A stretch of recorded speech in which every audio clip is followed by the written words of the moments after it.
Hey guys, well, if you've never imported gradients before, let me go show you how to do that so you can get your Freyja Rae gradients installed inside Photoshop. Really, really simple. Best way to do it, direct way to do it, even though there's other ways, is the window menu and open up your gradients, palette if it's not open already. Okay, it could be tucked away over here, or I don't know how you have yours laid out, but if you can't find it, window, gradients, okay? Mine is completely purged out. I got rid of all the Photoshop defaults. You can add them back in if you want. If you've never worked with gradients, then you'll probably have the Photoshop defaults in there almost certainly, okay?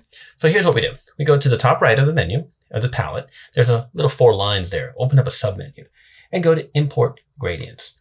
Then we hunt down our gradients. They're right here. They come in your file that you downloaded. Hit Open. And there they are, NBP Freyja Rae gradients, and they're all ready to go. And as you can see, there's quite a few of them. Okay, and they're all ready to go. Now, what's interesting is that you import them in here. You can even close that if you want.